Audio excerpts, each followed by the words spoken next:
to episode 1 from Backlot 605. This is Anime Anatomy. I have Logan here. Hi.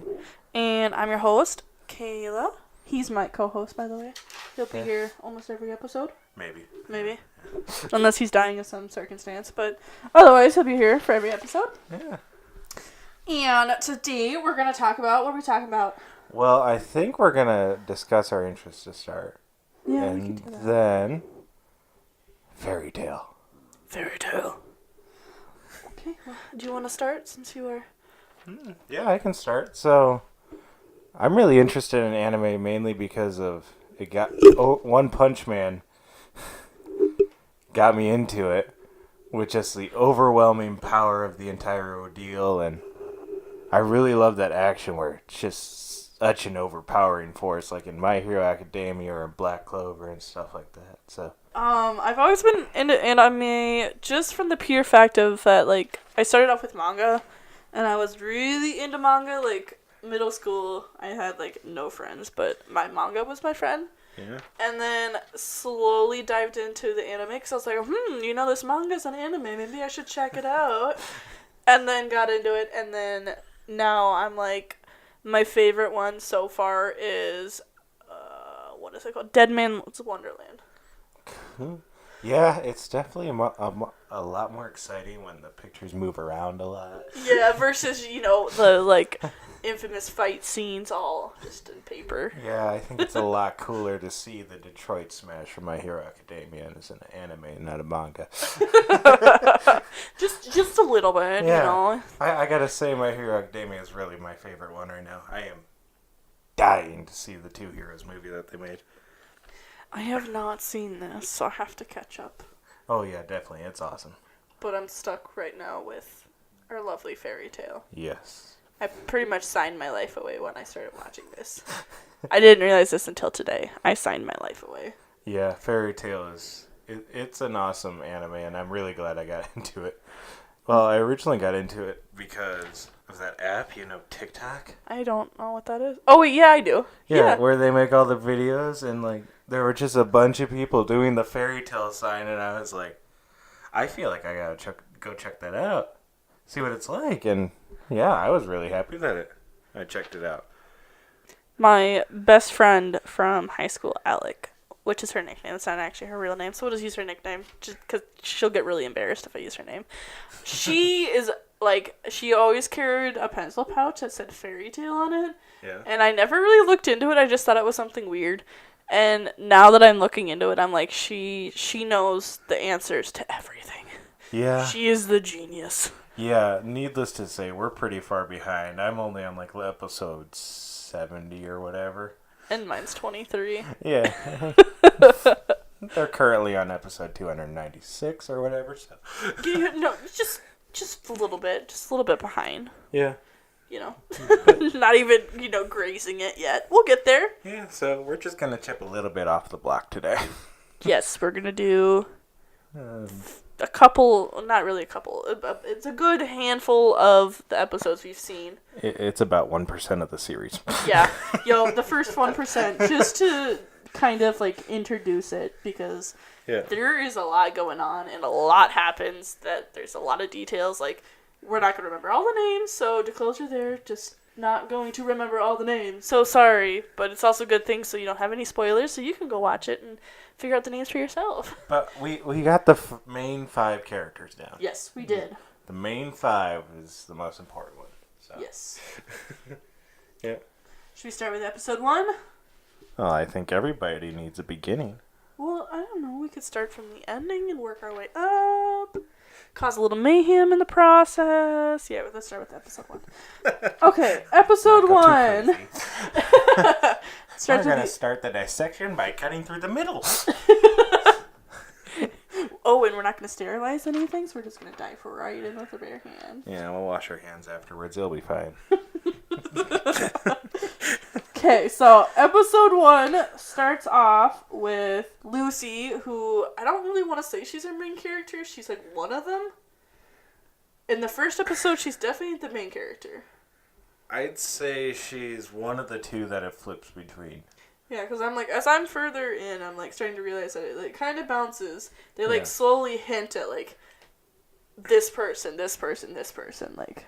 Yeah, and definitely this first 18, it's, well, I would say for the first, what I'm through so far, a lot of it has been focused on Lucy, but it does have those flips back to Natsu, who we also meet in this one, where we start seeing a lot about him too. So Yes, we meet Lucy first, who, I guess we kind of learn a little bit about her keys. First, I think first and foremost, we learn about her keys. yeah, which I started watching this after I was caught up on Black Clover.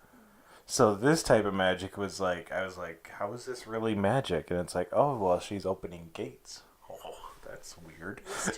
To her celestials, right? Yeah, she's opening gates to her celestial beings, and it's like this whole different world that she can open gates from. I think it's a really odd thing. It's definitely weird, but it's kind of cool at the same time.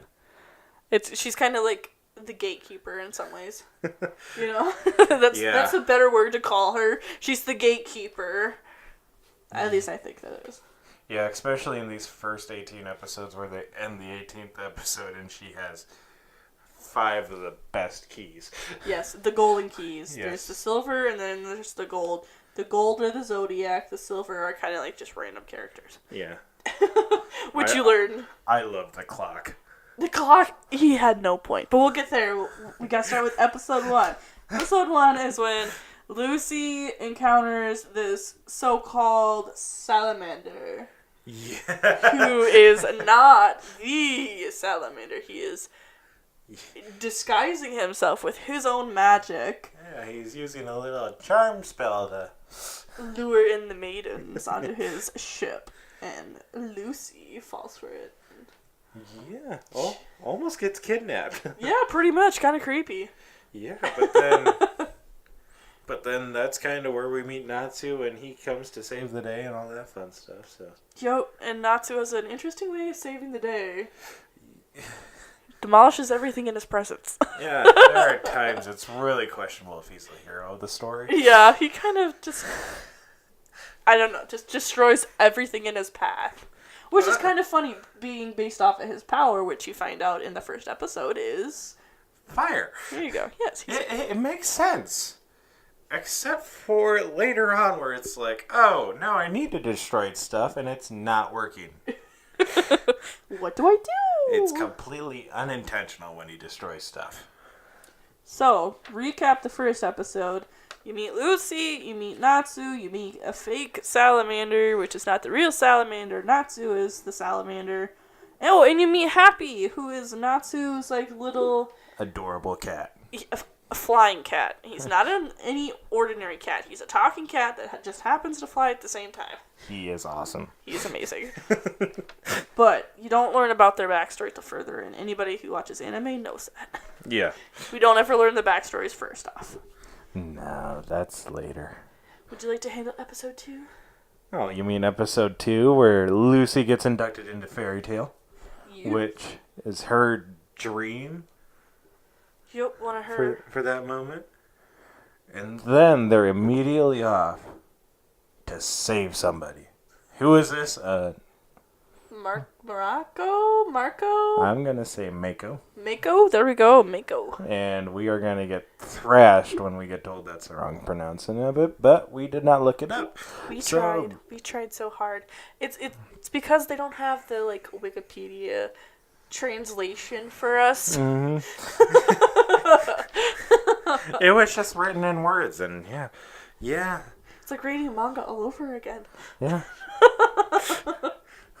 But his son's name is a lot easier to pronounce than Romeo, and he's the one initially talking in Fairy Tale about how his dad's gone missing. He's been on this mission, and he hasn't come back, and all that. And well, of course, Natsu has to go help him. This guy did a lot for him when he was younger, when he first started in the guild. How could he not go help him when, for some unknown reason, Lucy tags along? We make a great team, right, Natsu? Yeah. And that's where we meet my favorite character, the clock. Who does absolutely nothing.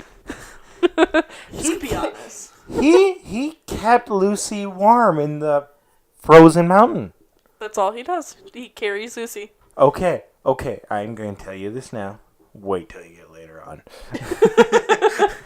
Okay, so from episode 1 to 23, Clock does nothing. He carries Lucy and protects her from the cold. But then bails as soon as something bad happens. Because his time is up. Literally. His time is up. I just now realized what I said. So when Lucy and Natsu get up into the mountains, they meet the Vulcans, is that right? Well, they meet one, and they're supposed to be like this big, bad, scary ape. Yeah, they're kind of, they look like the monkey version of the abominable snowman. It pretty much is. And, like, these Vulcans adapt to where they live, so, like, they're camouflaged to where they live. Seeing this giant white Vulcan or whatever, it's, like, the first real monster we get to see, and... It's a disappointment. It's a monkey, not a monster. And we also learned that Natsu is kind of a bonehead. Because he took directions from a monkey. When trying to find Mako. Pretty much, yeah. And proceeded to get kicked off a cliff. Do we want to do spoilers? Should we just tell them who the Vulcan is? This series is 295 episodes in. Okay, spoiler. They're in the same boat as us. Okay, so the Vulcan actually was Mako. Yeah. Somehow he got transformed while he was up there. Yeah, it's kind of a weird thing. I can't recall, so I'm not going to spoil that. We'll leave you guys to figure that out. Just because we gotta move on to episode Trace. So episode 3 is where Lucy starts looking for a mission to pay her rent there in the town. Well, she sees this easy job that's suggested to her by the people there at the guild. And Natsu, specifically. Yeah. Just because she's a blonde and I guess spoken hot is what he would say. Yeah. All of them would, with their heart eyes. Yeah. You swear some of those guys have never seen a girl before. Yeah, no kidding. Yeah. Do you want to take episode 3? Yeah, I'll do it. So she gets the hint from Natsu about this mission, and the mission for her is it's literally to be a maid. So they make her journey to the mansion to meet this weird, creepy dude. Like, I don't want to say anything bad to, like, describe him, but I have one image in my head that I know is going to get people pointing fingers. So... He nasty. Yeah, he's really gross. But, so she gets up there, she gets in the maid outfit, she literally gets in one of those classic, like, French maids, which she didn't have to, but she fell for Natsu and Happy's joke.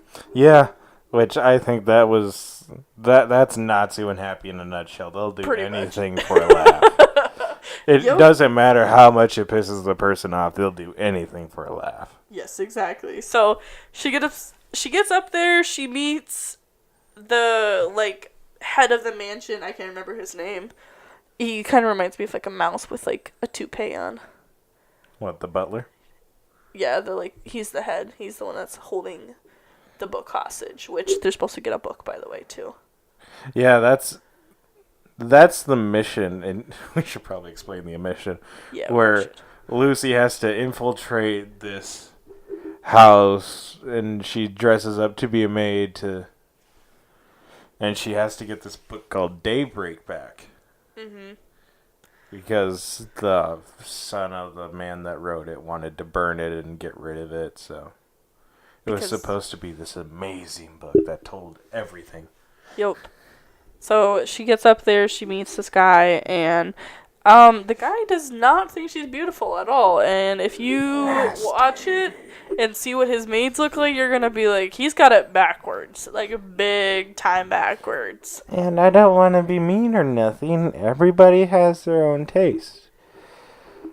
But this is just... But he didn't need to do Virgo like that. No. He did Virgo bad. Bad. moles. Pretty sure she probably had to shave a mustache off or two. Probably every 2 hours. Yeah, which not saying that's bad for anybody. It's just when a celestial being has the control of their appearance, they should be allowed to do what they want to do. Yeah.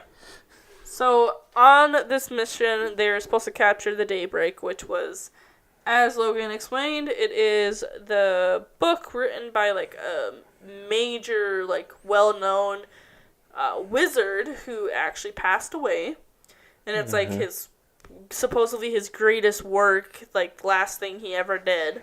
So they're sent here to go get it, and I'm like, episode 3 kind of finishes it, right? Or is well, episode they 4? finally infiltrate the house, but not through the maids, I think.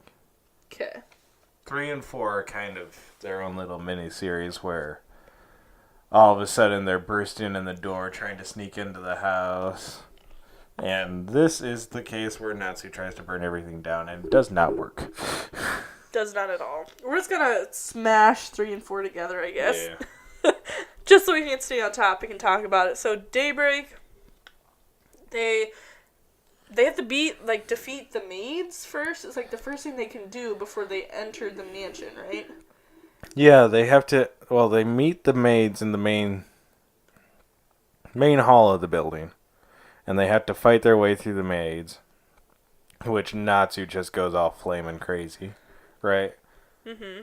And then you got Lucy who sneaks off to the library. She grabs Daybreak and she's like, "I want to read this book." She loved the author. Natsu found it, remember? Was it Natsu who found it? Yeah, Natsu found it because he found a glittery book. He's like, ooh, shiny. All I know is it ends up in Lucy's hands. Yes, and she's running away with it. She takes off because she does not want Natsu to destroy it. She wants to read it first. So she takes off with the book, and through this, the awful, like, head of the house, rat-looking guy, he's disgusting, like, follows after Lucy, and as Lucy is, like, what is... She escapes down to the tunnels. Yeah, she escapes down to the tunnels, and she's trying to, like, is it decipher? Yeah. What is that word? She's trying to decipher the book. Thank you. Yep. She has a special reading glass that allows her to, like, read. Yeah, she's got, like, a pair of glasses. Yeah. Special with the book or whatever. It's like when you're a kid, those, like, diaries where it had, like, the invisible ink kind of thing. Her glasses can, like, see the invisible ink. So they're trying to, she's figuring out what the code of the book is. And she does end up figuring what it is. And she starts telling it to the head of the house, the rat guy. And he learns to find out that the Daybreak is not what he thought it was. He actually was the guy that imprisoned the wizard and forced him to write this book. But it turns out that the wizard was writing the book for his son. And he was explaining to his son why he went through all of this to protect him and how he loved him and all that. And Lucy pretty much calls the guy out on it, on being, well, evil.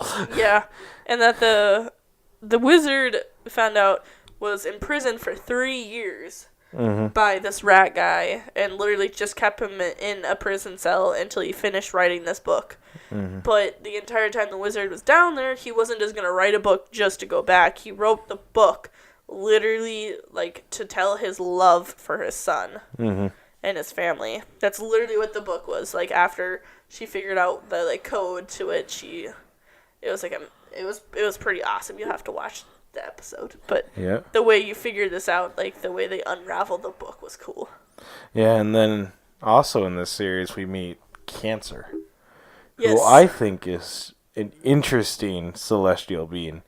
It definitely is. It kind of reminds me of the lobster lady from Powerpuff Girls.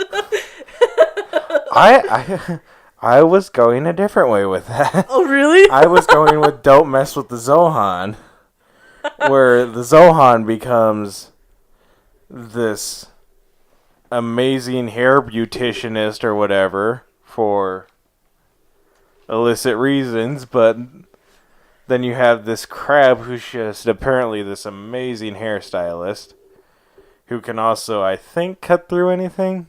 I think so. I'm not 100% sure, but based on the thing, it seemed like he could cut a lot. Yes. So his power was that. And the entire time he was fighting, he was obsessed with doing Lucy's hair. Oh, and he calls her babe. A lot. Is it babe or baby? He's like, okay, baby. I think it's baby. Okay, Baby sounds baby. right. And like when he does it in that deep growly, like, okay, baby. But. So yeah, so we met Cancer. Yep. We go from Cancer to episode 5, correcto? Do you got more to add on to episode 4? Well, they end up giving the book back and explaining it to the son. Yep, which is that awesome Yeah. daybreak reveal. Which the son was initially mad because they didn't destroy it on the spot. Fire does well against books. We also find out that daybreak was actually code for the son's name. Yeah. Yep, like unscramble the letters. That's actually how they decipher the book. Was they unscrambled all the words in it. Mm-hmm. So yeah, so that was episode 4/3. Yep. Doing it backwards. 3/4. How about that? 3 1/4. Okay, so we go on to episode 5. Go ahead, Logan. Well, episode 5 kind of kicks off another little mini-series where they run into a dark or shadow guild where it initially starts by Urza's back in town from a main mission. We finally get to meet this Urza who's one of the strongest in the guild. And she walks in and everybody's fighting as normal. She walks in and everybody stops fighting, even Natsu and Gray. The guild people are literally petrified of this woman. Yes. I'm like bracing myself for literally, because I'm like, knowing anime, it's going to be this tiny little shrunken up old lady. It wasn't. It was not. Nope, totally opposite. I was kind of like, okay, they kind of meant what they meant, but they kind of didn't. She's was just, like a really BA woman. She's just badass. Yeah. Just super badass. But the weird woman stereotype she follows. Yes. Is a ton of luggage. I was wondering if, because I got to thinking about it, I'm like, is that luggage so supposed to be because, like, her power is she changes her armor? I'm wondering if every single suitcase they're carrying is all her armor. See, I'm wondering that too. If it's like there's a radius that she can go from where she can be and have her armor switch. Yeah, like. But there are a lot of times where it's like, where would that be at this time? Where it's like, yeah. Okay, whatever. Where does she keep it all? Yeah, but then this episode 5 kind of kicks off. They end up taking a mission, forming a team between Urza, Natsu, Lucy, and then Gray, who's an ice magic mage, or wizard, or whatever you want to call it, who butts heads with Natsu all the time. They're the same age, all that fun stuff. Like, literally, they butt head. Like, when Urza's around, she doesn't like them fighting. As soon as her back's to them, they start to fight. Like, literally, it's like one of those comic things where it's like, she looks at them, they're fine, they're hugging, turns her head away, they start to fight, and literally that's all they keep doing back and forth. They've literally been doing this since they joined. Pretty much. Yep, but then they take this mission because I don't know if I can't remember if they got tipped off to it or somebody was saying something about it, but the Shadow Guild or Dark Guild is trying to play this lullaby flute that's supposed to kill people almost instantly by playing it. I think how they got tipped off to it was Urza heard someone mention, like, one of the guys' names. Mm-hmm. It's a lot of he said, she said stuff. Yeah. And, they go back and I think they talk to the master of the guild, and then he kind of tells them to form a team and go. Yeah, I think so. I'm like, a lot of that happens. Well, we don't know every little detail. We're just giving you guys a synopsis and how amazing this show is. Well, the master goes and tells him to stop it, and then immediately leads for a master wizard conference or whatever, where all the masters of all the guilds get together and. Yeah, and Urza, I remember this now. Urza did hear it because then she tells them that she needs their help. Normally that doesn't happen. Yeah. And she's like, I need your guys' help. This is intense. Yeah, this is intense moment. This is gonna get crazy. But Bring your luggage. And then they end up going to a train station because they're like, oh, they're gonna test it out here. They're gonna test it out here, right? Yep. But then they get there, they clear out the train station, have this epic fight, and then this one wizard entombs them with wind. Wind to the point of, it will rip your flesh off.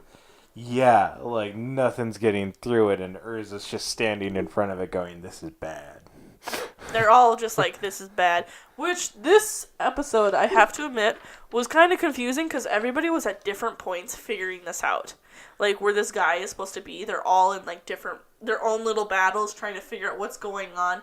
Yeah. And this guy literally is on his way to a whole different destination, and they're just all just out figuring this out. And only one person's aware that he took off. Yeah, they literally find out, It's kind of funny in a way because it's it doesn't follow every anime in the way that almost every anime they kind of do everybody already knows. Yeah. They actually show that not everybody knows. We're all figuring this out at our own times. Yeah, and we should also mention Lucy now has Virgo. Oh yeah, yep, the Virgo key. Yeah, that she got from 3 and 4. So, how do you get out of a dome of air? When I saw this, I was actually and then it happened, and I was like, it's about time. I honestly thought, Natsu was going to blow a hole through it, or Urza was going to do, some weird shield thing. I literally was like, okay, can't go up, can't go over, can't go backwards, where do you go?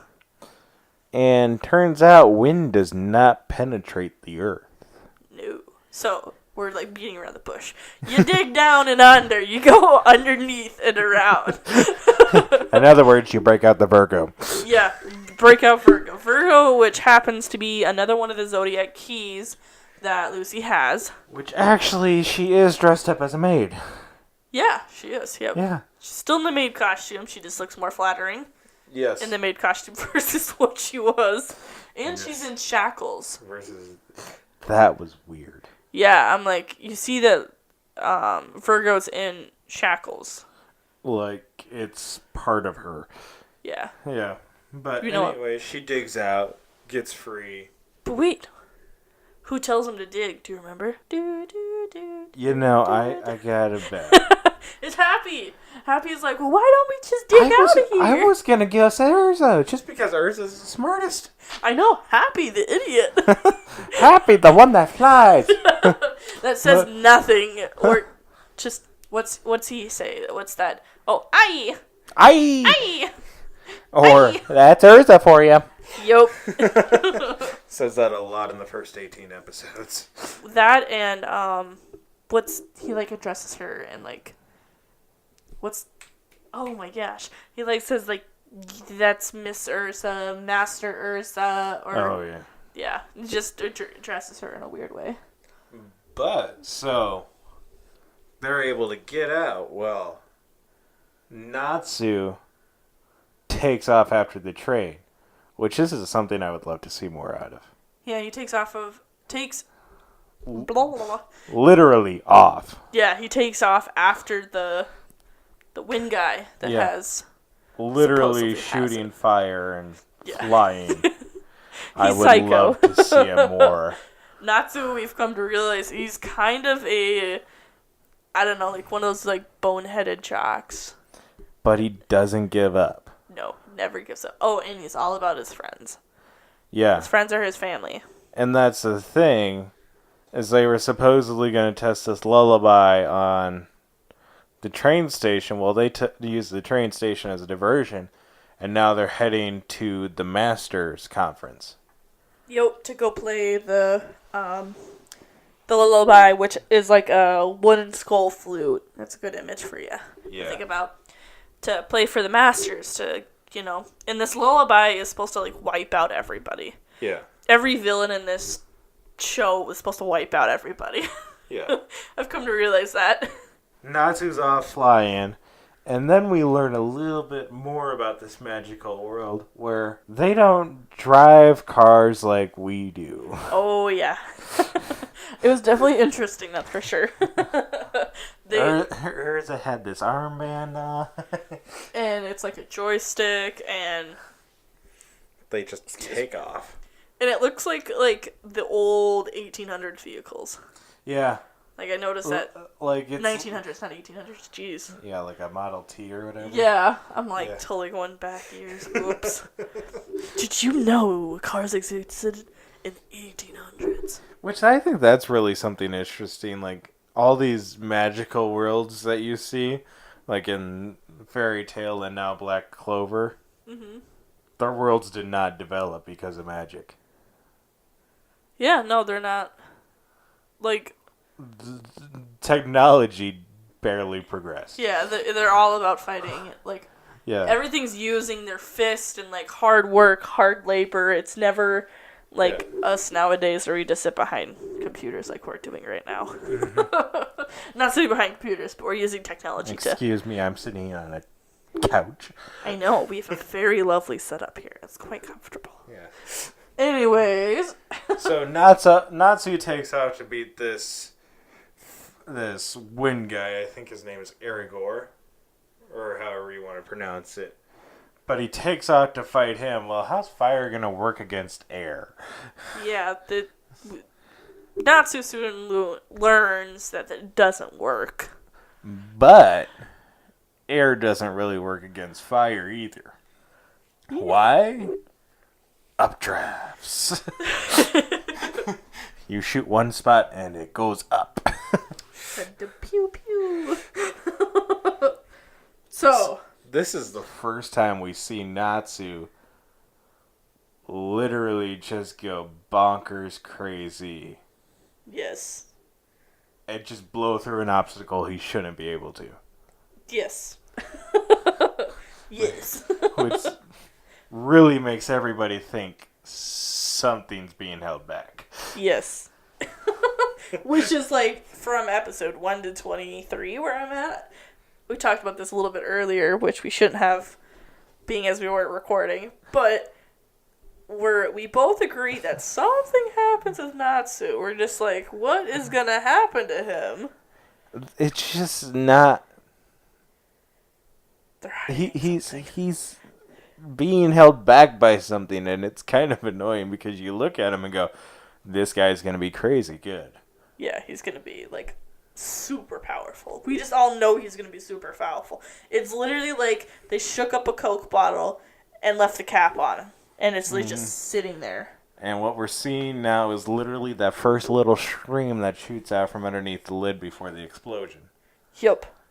But that was a good visual.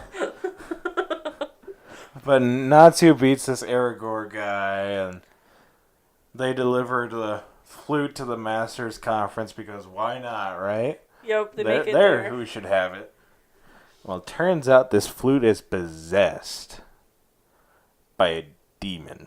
Yeah, because I can't remember the guy's name, but he's one of the henchmen for the Zegor guy. What was his name? Zegor, blah, blah, blah. Whatever. The villains guys, he goes to play the flute for Fairy Tale's master. Mm-hmm.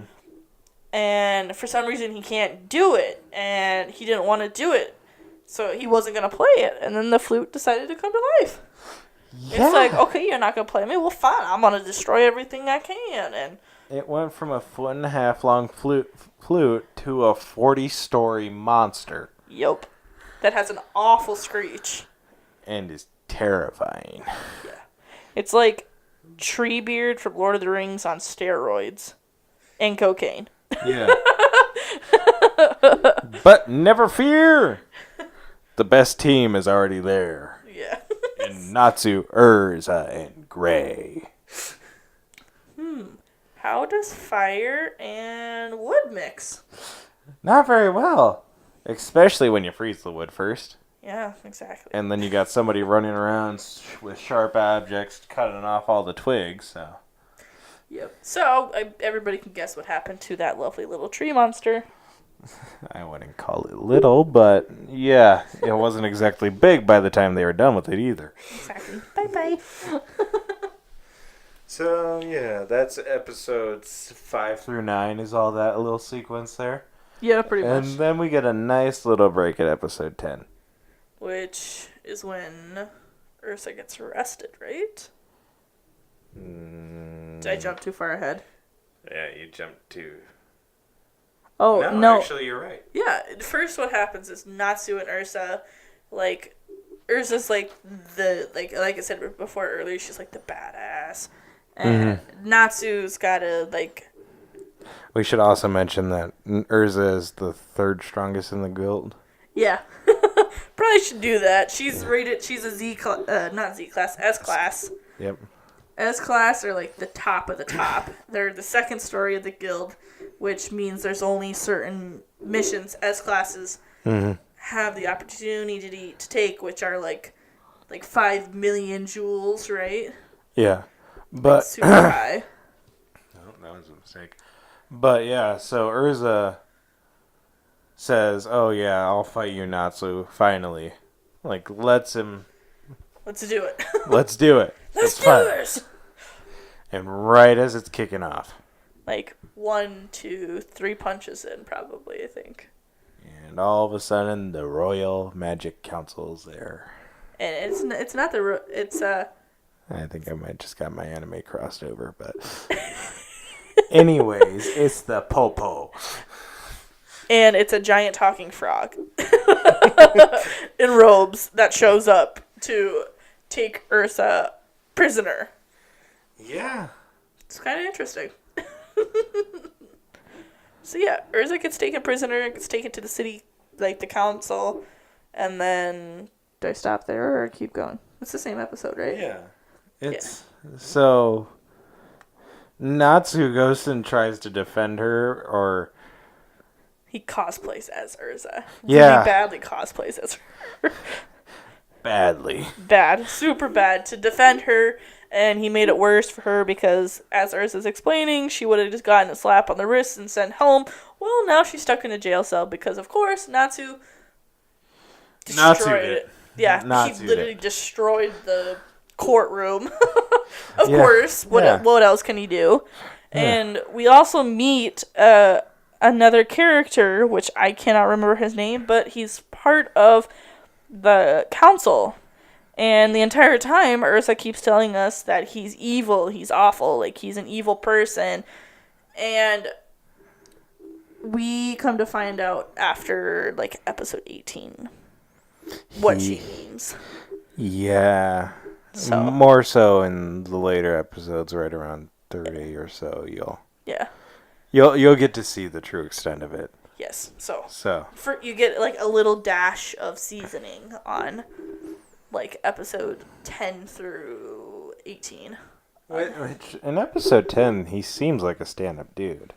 Yeah, like she's so you're like dramatic, maybe bad breakup or something. Yeah, that's initially what people are thinking. Yeah. Hopes crashed. Yeah. Anyways, we are at our ending of this podcast, kind of cutting it brunt and quick, pulling the Band-Aid off, stopping there, let you catch up, watch those episodes, and then come back and join us again for our second episode, where we'll probably discuss a little bit more of Fairy Tail, but we'll probably venture into other subjects as well. Yep, well, we got a couple of movies coming up, so we'll probably be doing a podcast or two on those. Yeah, we got some sweet ones coming up. Like I said, Two Heroes is releasing on the 26th of March. That'll be exciting. And then we have another one that's coming up, which I feel like an idiot because I don't remember the title of it, but it looks really good. We'll get you info the next time we're on. Yeah. Does that sound good? Yeah, I think that will do it. All right. Well, thanks for listening, guys. And be sure to tune in later.